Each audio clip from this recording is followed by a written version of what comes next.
All right. So we'll go ahead and get started. Welcome everyone to day 5 of Wellness Week. I'm so glad you could be here with us. If you haven't attended an event this week or another virtual event, my name is Mary Bathon. I am the Assistant Director of Alumni Events for the Alumni Association at the University of Maryland, planning all of these fun programs for you. Hopefully, I will get to see you all soon at an in-person event. I think we're almost there. But in the meantime, today we're talking about something I think we can all relate to, how our lifestyle and working environment can lead to back and neck pain and stress, and what changes we can make to really improve our quality of life. So today's session will be super interactive. Please feel free to ask questions and respond to our host questions and prompts in the chat box. And then after this short talk, there'll be some time at the end for you to ask Dr. Jowers your questions as well. So tonight, I would like to welcome Dr. John Jowers. John is a 2005 graduate of the University of Maryland. He's a physical therapist, board certified in sports medicine. He's also a strength and conditioning coach and the head physical therapist at Launch in Rockville, Maryland. So in addition to helping his patients rehab their orthopedic injuries, he also offers a whole variety of healthcare management solutions, things like dry needling, which sounds terrifying, spinal manipulation, and personal training. Like I said, he'll have a short talk for us, and then we'll have plenty of time for questions. So I will turn it over to you, John. Thank you. Great. Thanks, Mary. Welcome, everyone. Thanks for joining us. This is, as you said, day number 5 of Wellness Week. I would really appreciate that everyone's joining us because I'm really passionate about helping everyone prevent themselves from getting injured. But I'm sure the majority of you may be joining us because you've already been having some sort of pain associated with working at a workstation all day, that you're relatively still or sedentary most of the day. And even if you're not here because you're in pain or anything like that, I still want to help you out with figuring out what you can do that's best for you and getting you from avoiding those situations in the first place. So we're going to be talking a lot about making some changes in your lives, making changes in your workplaces, no matter what type of work you're doing.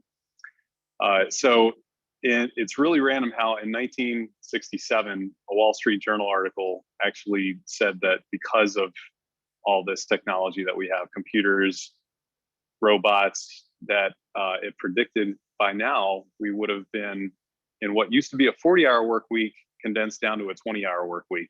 And how'd that go? If anything, I think that computers and robots may have actually made our work lives even longer. We still work just as many hours a week, don't we? So now we have digital assistants. We have our phones that do so many things for us that we never thought we could do before. And it makes our lives easier and faster, and we don't have to type as much, right? So now we'll definitely spend less time working, right? Well, okay, yeah, right. But at least we're gonna, probably, even though we're still probably gonna be keeping, working long hours, I'm sure we're at least gonna be not sitting still as much, right? Now we can move around more often. I doubt that's gonna happen either. There's been so much time and money spent into trying to figure out how we can make this happen in the right format, the right ideal setup. Where's your headspace at? Where's your chair? Where's your keypad? Where's your monitor at? Not that all that stuff is bad. Ergonomic setup is good, but there's more to it than that. Now that automation kind of floods our life in more ways than just computers, it's cars, it's money, things like that. We don't have to move to do things. We have things that can do it for us. So maybe we can solve that with standing desks, right? That still kind of puts you in, for the most part, in the exact same spot all day, most of the day at least. It's great intention, but it still prevents being socially engaging, keeps you from getting your heart rate up, which is really important, and keeps your muscles from getting loaded with resistance, among many other issues. So I do acknowledge of those of you who are out there, if you don't mind sharing in the chat box, I'd like to know what kind of professions we have in the room. Retirees, artists, lawyers, PTs. Any fellow PTs out there? Throw some out there in the chat box for me. I'm interested. What kind of professions do we have? For the most part, our lives, our professions are, you know, at a workstation. It's rather still. It's rather sedentary. But there are plenty of professions that have just the opposite. Too much movement, sometimes in odd positions. Think car auto mechanics. Think construction, farmers, electricians. There's still stuff in this talk that we can get at, that you'll learn from. So I'd just be interested to know, when you shout out some of your professions, if the majority of, like, if you can also throw out there, is it mostly at a workstation? It might not necessarily be that. A marketing specialist, I saw one of you who mentioned that. Marketing can be somewhat active, depends on what exactly what you do. Just mention that a couple of times in your chat box. Either way, for the most part, the majority of us are rather sedentary, unfortunately. And this is what this talk is geared towards, but hopefully you can get something out of it if you do have a very manually heavy manual intensive job. There's a group of people in Tanzania called the Hadza Tribe, and I want to tell you a little bit about them. They are a hunter-gatherer people. They do not have any Western amenities. I want you to throw in the chat box, how many hours a day on average do you think they sit still or stay still compared to us in Western cultures? This is a people group that, like I said, they're hunter-gatherers. For the most part, the men go out and tend to hunt, and the women tend to go out, for the most part, and gather berries, tubers, honey. And you wouldn't believe how much more time, or what time, not how much more time, how much time they end up spending still. I saw 2 hours tops. How many other guesses do you say of the entire work? If they are out hunting, out gathering, they live in the middle of the wilderness, for the most part, of this desert area in Tanzania. Any other guesses? How many hours compared to us? 3 hours. One up Jacqueline by 1 hour. Okay. If we in our westernized society spend an average of 10 hours still of our waking hours of the day, they spend around the same amount as we do. Our bodies do need time of rest and being sedentary, but the biggest difference, when they are still, they aren't sitting in chairs high up off the ground with their hips at a 90-degree angle. They spend time squatting, they spend time standing, and they do spend time sometimes sitting on something like a rock, but it's not often that high. They are moving more often in between. That's the biggest difference.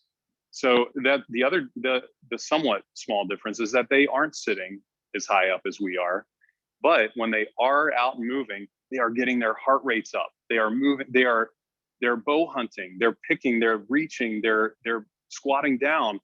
They are getting their heart rates up more than we are.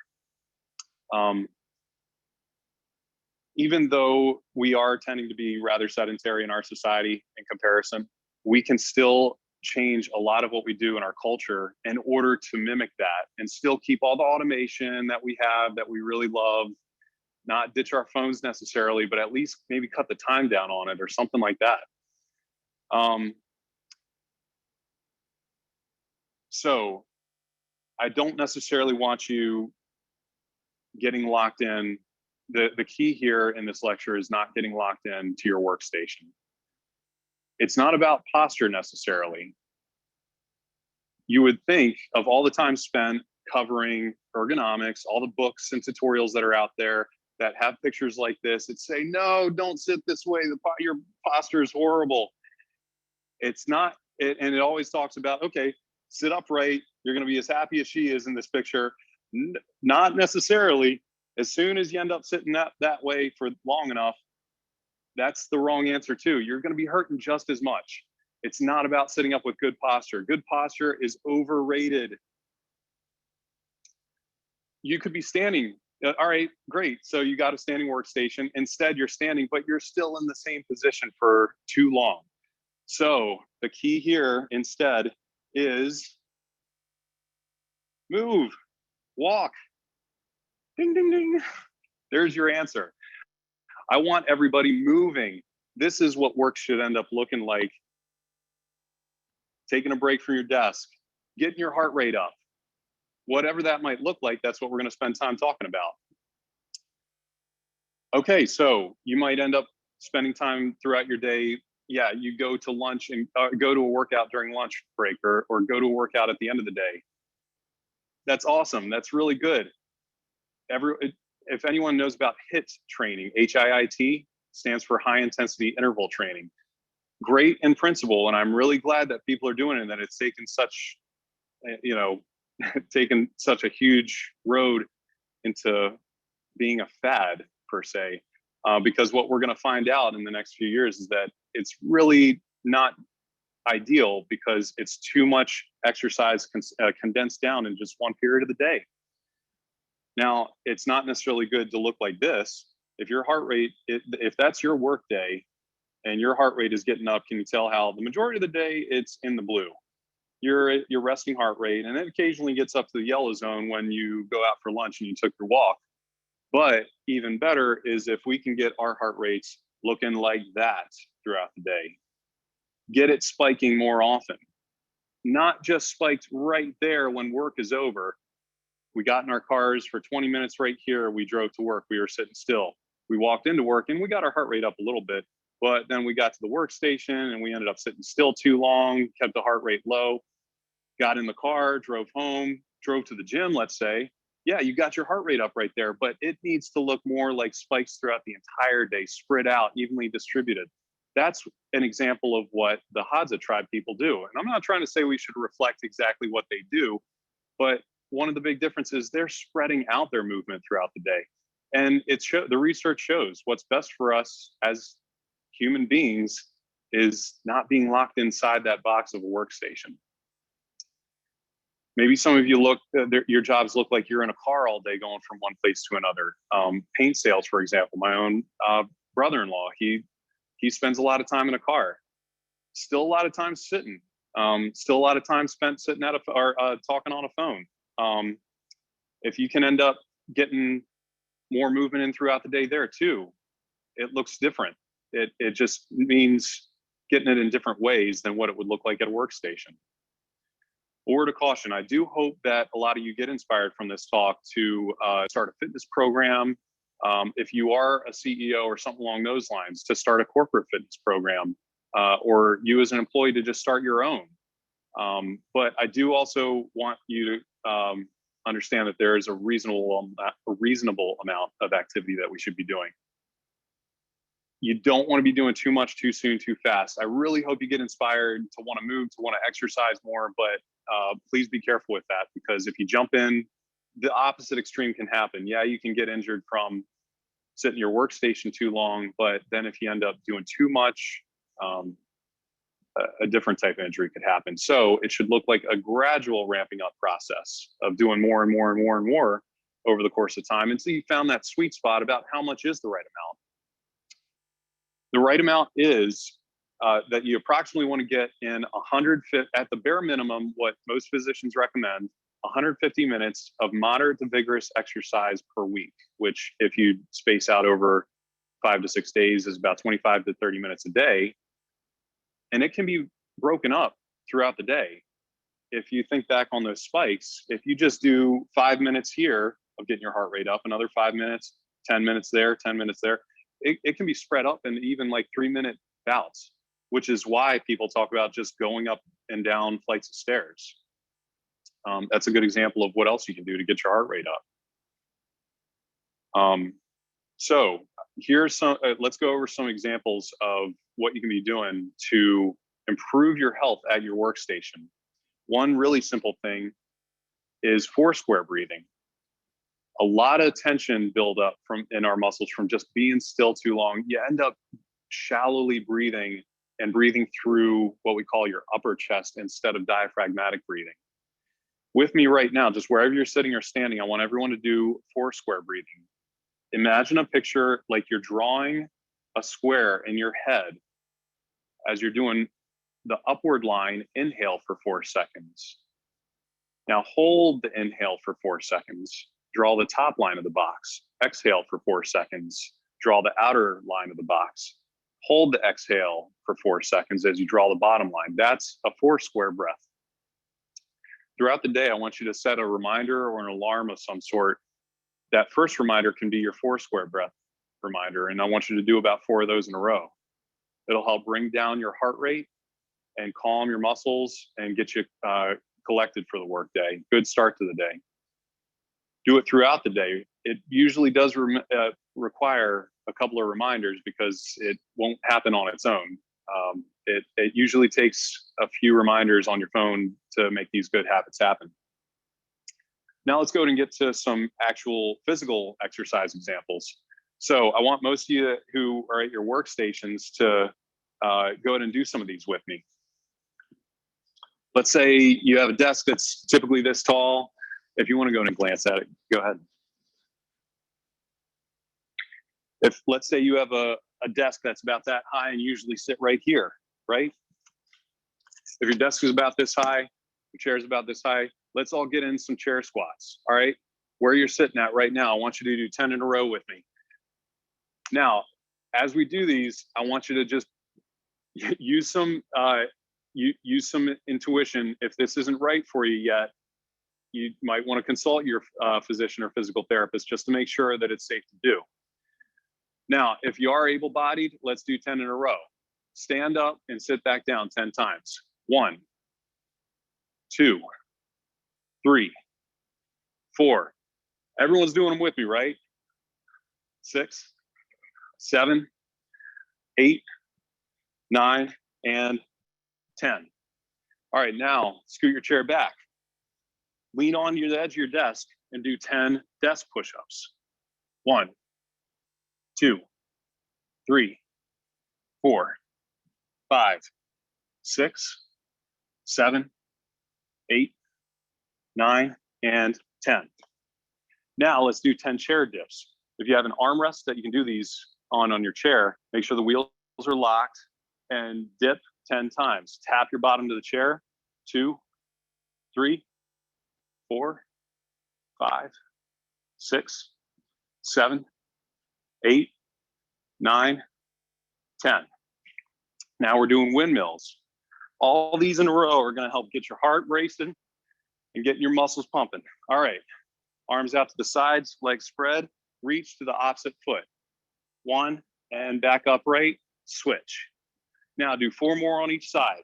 2, 2, 3, 3, 4.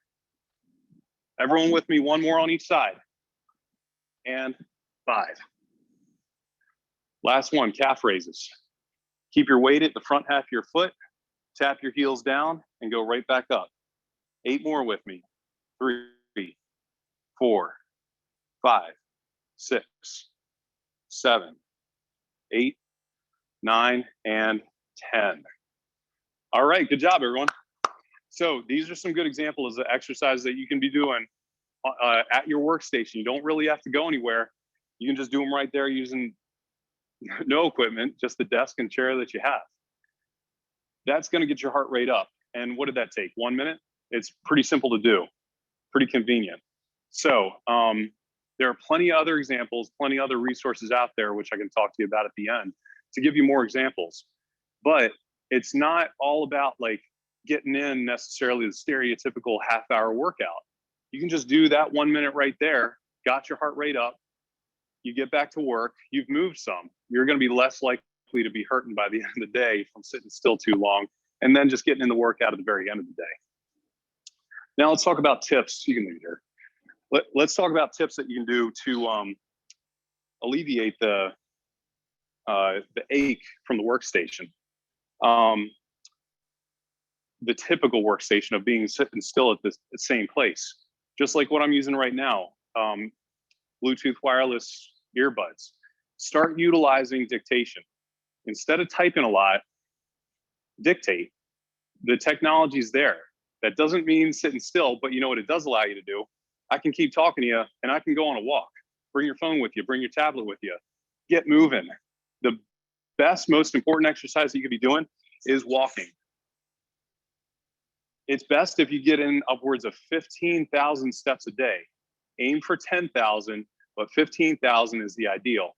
And if you have wireless earbuds and you can go on a walk and still get some work done, type or dictate, take a phone call, it'd be much more convenient. Keep a kettlebell or dumbbell close to your workstation. The visual of the kettlebell will remind you, all right, time to do a couple reps of something like bicep curls or deadlifts or anything along those lines. Get outside as much as possible. If you have a laptop or desktop, especially a PC, download a program that will essentially be a glorified timer that forces your screen to go black every hour. It literally won't allow you to do anything for about a whole minute unless, so at that point, you might as well just get up and move because your screen's blacked out. You can't keep doing what you need to do. But that's gonna make me lose my productivity. I was so caught up in what I was doing. Don't worry about it. You're gonna end up being better in the long run because of the time that you are feeling better. Like you're gonna be less likely to get injured and end up taken out of work or having to work from home because of it. You're just better off in the long run, moving regularly. Of course, certain productivity standards may be there.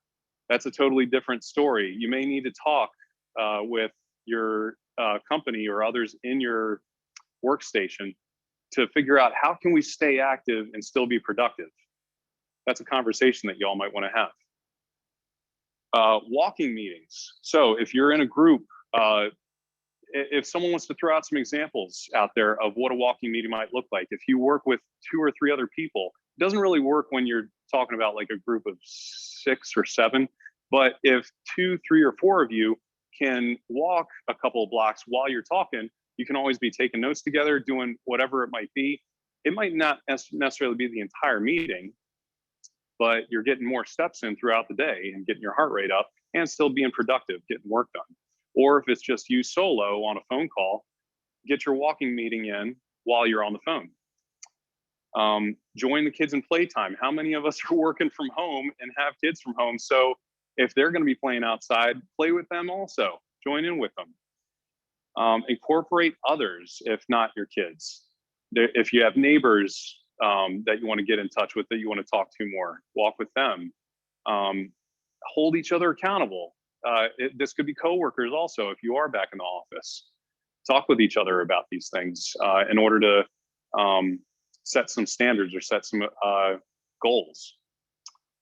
Hold a whole office fitness routine. The Washington Post came out with a great article back in 2012 that everybody who took the Metro saw in the Post Express. It was a workout at work. And multiple people in the DC area have been doing it since. Their entire workstation takes a half-hour break around 10:30, and they all work out together. Start or join a corporate fitness program. If there isn't one already, consider starting one. Bring it up with someone in HR if there isn't one already. Microwave exercises, meaning short bursts. Like if it just takes a minute in the microwave, think of doing your microwave exercise. If you're going to be standing up in the kitchen anyway, you might as well get something done. Do some squats while you're there. Don't just stand around typing, texting, and talking. Get some work done. If you're still at home, intersperse household chores into your sitting time or your standing time at your workstation. Wear dress clothes that you don't mind getting sweaty, because you should get sweaty throughout the workday. And that might mean just getting different clothes that you don't mind getting sweaty. And that might also mean kind of changing what the work atmosphere is like. Knowing that it's not taboo to come into work a little bit sweaty. Yes, professionalism is a different story, depending on where you work. That may be frowned upon, but we can change the culture to start to acknowledge, hey, sweating is good. Wearing fitness shoes that are not necessarily cramming your toes in, that you can go on long walks in and still match your professional dress code. Things like that. Consider clothes that have 7 to 10% spandex, because then they're easier to move in. They're not necessarily really tight that you're worried about tearing if you're doing squats in them. Build more movement into your day. In the end, that's the key thing. It can look like a ton of other things. And now this is where I want you all to chime in. In what other ways can you build more movement into your day, or have you already? Into the chat box, go ahead and start throwing some ideas out there. Incorporate it to what you do for a living. Maybe, for example, the marketing executive. How have you built more works or more movement into your day? Are there some other interesting ideas that you've had? Share them with us. This is an open forum. Here's some other examples. For a lot of you who are working on a phone all day and you don't necessarily like have a an opportunity to do walking meetings per se, consider the fact that your neck is getting a lot of load placed through it when you're standing on your phone. Now, I'm not saying, even though good posture is overrated, good posture still is important. So even though this may be, let's say, for a short period of time, the more amount of time that you spend on your phone, the heavier your head is getting, the more it's going down. Consider that as you're spending a lot of time on your phone. So if there's someone out there who does have a job that they're not at a workstation, but they are having to work a lot on their phone, throw some ideas out there in the chat box about what you've been doing. In the end, if you don't know what to do, it's about thinking outside the box about how you get away from being still all the time. If you are having to text a lot, start using the dictation like I was talking about. So Mary, now that there's some out there, can you go ahead and suggest some of these ideas that you've seen thrown out there on the chat box? Sure. So Thanks. definitely for me personally, getting a dog has upped my step count. Go for walks all the time. Not that I'm saying everyone should get a dog, but if you do, What kind of forces you to get up, doesn't it? Yes, it does. Someone suggested she does after work yoga in the conference room, which sounds amazing. Yes. Let's see. Someone said when I get bored or stressed, I go out on a short walk to break up the day, get some sunshine. Someone said have your laptop on your treadmill. So walk during a passive webinar. I think that's a great idea because I'm always wondering, sitting, watching all of these virtual events, go for a walk at the same time. That's great. Yeah. Oh, and someone said keep snacks and food downstairs. So I love that. That'll work for them. Mm-hmm. All right. Thank you, everyone. So talk about, thanks for your submissions, and talk about, that was a very appropriate transition. If it's not just about the amount of movement, please be well-rounded in your health. Get some more plans set into your routine about how you can eat the rainbow throughout the day. Meaning eat different colors.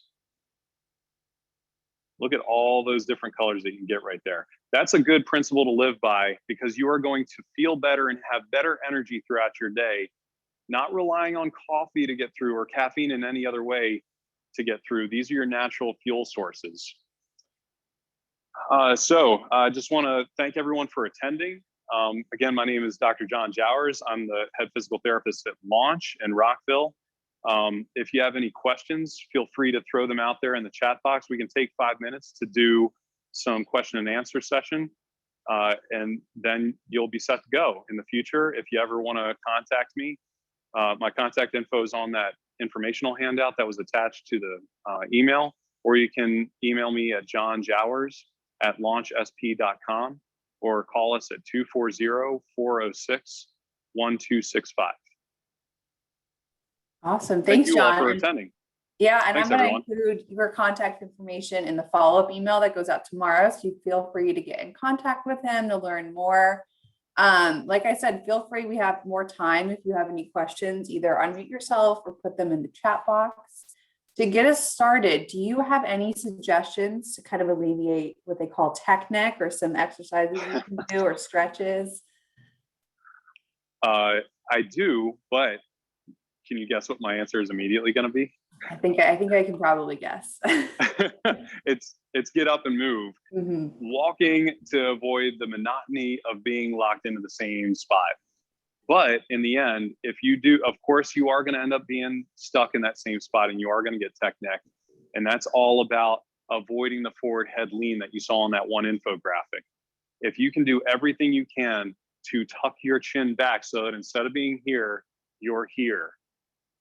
It's not necessarily an exercise, it's just a postural adjustment. It's tucking your chin back. And then when you have been sitting still too long, doing neck rolls and moving your head around, and then doing shoulder circles or arm circles to get your head get your arms moving, because the same muscles that attach at your neck also hold your shoulders up or attach to the shoulders. Awesome. I'll remember that. Cool. We have a question. Okay, so this is actually something I've always wondered about. Thoughts on running versus walking. He said he's trying to walk instead of run more often, but he feels like he doesn't get the same physical or mental benefits when walking. Oh, interesting. Okay. Start the question off again, that he wants to walk instead of run? Running versus walking. He's trying to walk more instead of running, but feels like it's not the same. Oh, okay, I see. Well, when we were talking about the 4 square breathing technique, that can help with mindfulness.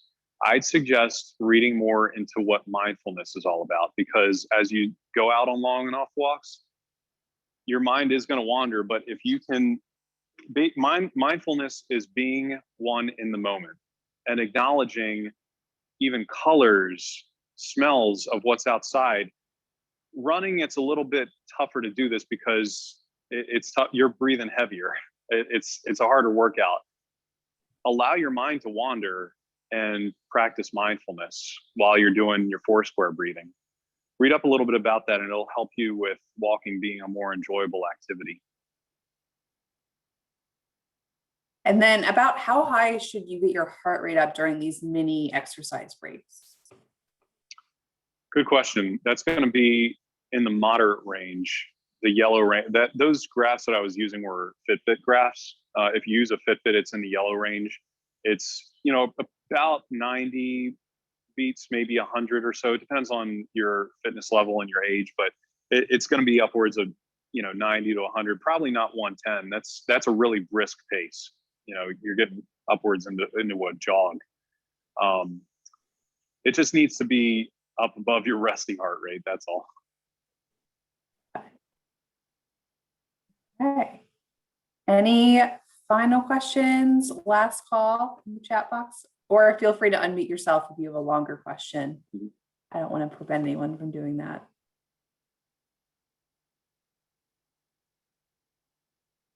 All right. Well, feel free to get in touch with me if you need to. Get in touch with your local physical therapist if you have any questions about fitness or exercise. We are the exercise science specialists in the healthcare professions. So feel free to get in touch with me if you have any other follow-up questions. Thanks everyone for attending. Awesome. Thank you so much, Dr. Jowers. Thank you for being here. And then thank you to everyone for attending tonight. Like I said, I will send this out in email tomorrow along with all this contact information. Have a great night, everyone. Great. Thanks, everyone. Bye.